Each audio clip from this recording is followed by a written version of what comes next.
Happy Monday. John Lorden here with another episode of Brain Scratch Case Cracked. Thank you so much for joining me here today. Before we get into today's case, I just want to do a couple of quick announcements. First of all, there will be no Brain Scratch this week. We are celebrating Thanksgiving here in the States, and for anyone else celebrating it out there, I hope you have a wonderful time with your friends and family. Of course, we are going to do today's case cracked. We are going to do a Searchlight episode on Wednesday, and then next week, everything will kick back to normal, but no Brain Scratch on Friday. If you're looking for an extra dose of me, you can always find that new episode of 3 Men and a Mystery that we just released this Monday. Very touching episode where I'm interviewing the mother of Elisa Gomez. Also, a quick announcement. The family of Adrian Quintal contacted me just a few hours ago. They wanted me to share with you guys that they have increased the reward again. They're really trying to get hunters in the area to keep their eyes open while they're out there so that they could hopefully help bring Adrian back to the family. The reward has been increased to $100,000. I do believe it's for a limited time. They're really trying to get this hunting season to be the time where Adrian is found if she is indeed out there. So just wanted to share that with all of you that are in the area. Let's continue with today's case. This is one that we like to call Missing the Marx. Marx Panama Moriarty Barnes was born to Mark Barnes and Charlotte Moriarty at the very start of 1977 in Hauula, Hawaii. Mark, a journalist and Vietnam veteran, had dated Charlotte, a divorced mother of two and a free-spirited artist, for some time. While they didn't get married, they did live together, and although the couple had their problems, the two appeared to be very happy. On June 21st, 1977, Mark was helping his neighbor finish a deck that the two had built onto the front of the man's house when Charlotte stopped by with 6-month-old Marx in a stroller. She told her boyfriend that she was heading to a nearby store to buy groceries and would be back soon. That would be the last time that Mark saw either of them. Charlotte had left Mark before, only to return a short time later, but when the pair hadn't returned after 3 weeks, he notified police. Soon, flyers were passed out all over the island and searches were being organized. Mark would remember, "I spent about a year and a half going crazy, driving around the island. It was rough." As time went by, hope began to fade, but Mark never truly gave up. "I always expected a knock at the door or a phone call." Hauula is just a small portion of the island Oahu, with a total area of only 1.9 square miles. Every inch was searched by investigators and then extended to the greater island area. Unfortunately, nothing would be found.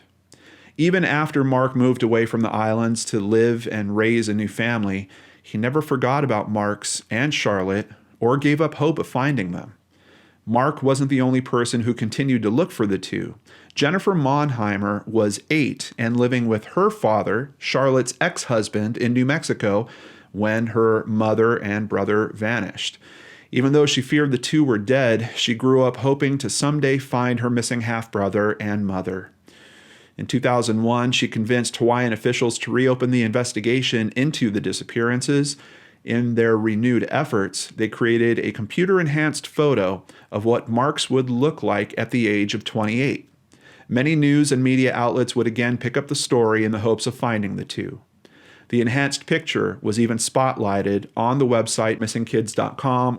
It would be that website that helped to crack the case wide open. 10 years later, the Honolulu Police Department received a call from a man named Steve Carter Jr., who lived in the Philadelphia area, and he claimed to be Marx. Steve Jr., a 35-year-old software salesman, was adopted at the age of 4 from an orphanage in Honolulu. Army officer Steve Carter Sr. and his wife Pat took young Marx, newly renamed Steve Jr., back to their home in the suburbs of southern New Jersey. There, he would grow up, marry, and then move to Philadelphia to have a family of his own. As he turned his thoughts to starting that family, Steve Jr. started to grow curious over the inconsistencies in his own roots. There had always been lingering questions about his childhood. He had always wondered why his birth certificate was created a year after his actual birth. Even though the certificate labeled him half Native Hawaiian, why did he have blonde hair and blue eyes? Finding his biological parents would help him answer his many questions. As those new doubts started to creep in the forefront of his mind, CNN covered the story of Carlina White. Carlina, who lived in Atlanta, made headlines after she found her own baby picture on missingkids.com. She discovered that she had been kidnapped at 3 weeks old from a Harlem hospital in 1987 by a woman posing as a nurse. Thankfully, she was able to reunite with her biological family. With those tough questions rolling around in his mind, Steve clicked on that website link listed in the article. It was there that he found an age-progressed image made from a photograph of him as an infant. Quote, "My first thought was, oh my God, that's me," Carter told CBS News. Once the shock wore off, he immediately contacted the Honolulu Police Department, where he agreed to take a DNA test to confirm his identity. Confirmation came back quickly. Steve Carter Jr. was in fact missing Marx. Even though his biological family was finally in reach, Steve hesitated to contact them, admitting that he was terrified about meeting his long-lost relatives. It would be almost a year before he made contact. His adoptive mother, Pat, says they found the news sort of threatening and admits, "On an emotional level, I felt like we'd taken somebody else's child, though that wasn't true." When his half-sister, Jennifer, learned he was alive, she says that she was numb. She'd grown up with a void in her heart, always scanning crowds in the hopes of catching a glimpse of her long-lost brother. His father, Mark, was, quote, "absolutely, positively thunderstruck and amazed" the first time he heard his son's voice. After talking with his father and half-sister, he learned that 3 weeks after he and his mother left that day, a local woman on the other side of Oahu came home to find his mother in her house. When police were called, his mother stated that her son's name was Tenzin Amea. She made up a new birth date and even claimed that his father, whose name she did not reveal, was Native Hawaiian. Mark Barnes is Caucasian and from Santa Cruz, California. His mother was taken to a psychiatric hospital, and Marx was placed in protective care. A few days later, Charlotte left against medical advice, leaving her son to become a ward of the state. He was soon placed in an orphanage just 30 miles from where he had lived with his parents. Charlotte would never be seen again. With his mother missing and Marx listed under a fake name, police never made the connection. For 3 years, he lived in that orphanage until he was introduced to Steve and Pat, who were stationed on Oahu. "It was love at first sight," says Pat, now a retired special education teacher. Although his new life would be filled with happiness, Marx, now called Steve Jr., never forgot about his biological family. Since that day, Steve Jr. and his half-sister Jennifer, who is a school counselor in New Mexico, have spent hours on the phone discovering their similarities and their differences, and just getting to know each other after almost a lifetime apart. Quote, "You see a lot of these reunion stories, and a day later they're meeting their parents," Steve said. "I'm still going forward, testing the waters, but it's good to know where you've come from." Jennifer would say, "I just wanted to reach through the phone and hug him. Truthfully, I thought they were dead. I would have liked to have known my brother." The two were making plans to meet soon in Hawaii. Mark Barnes, who is now divorced, says he can't wait to reunite with a son he never got to know. With most of his family found, Steve Jr. says he still holds out hope of one day finding his mother. He also wants to uncover what happened in the 3-week period between his reported disappearance and his arrival at the orphanage. Even though learning about his past wasn't easy for him, his wife, Tracy, stated that his sense of humor has made the stress manageable. As an example, she told a story from their wedding. At the reception, Steve requested the band Van Halen's Panama in honor of his original and newfound middle name. Steve Jr. believes that sharing his story can offer hope to other families of missing children. Even with this happy ending, authorities were quick to stress that stories like Steve Carter's and Carlina White's are rare. A report from the National Center for Missing and Exploited Children states that thousands of children under the age of 18 go missing each and every year.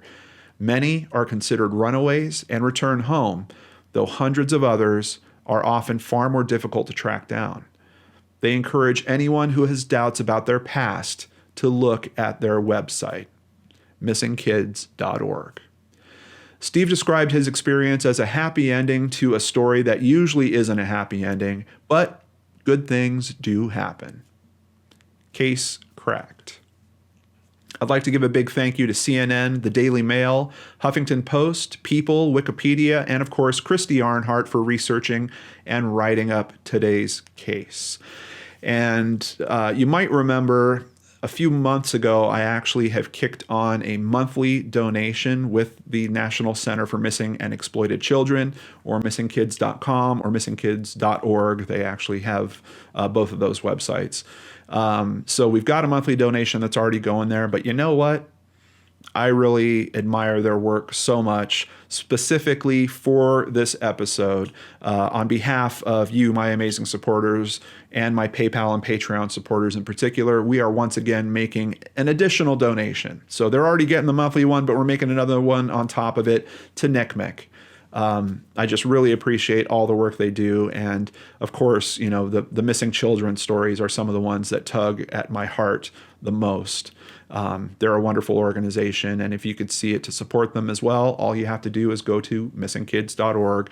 You can fire up a monthly donation, make a one-time donation.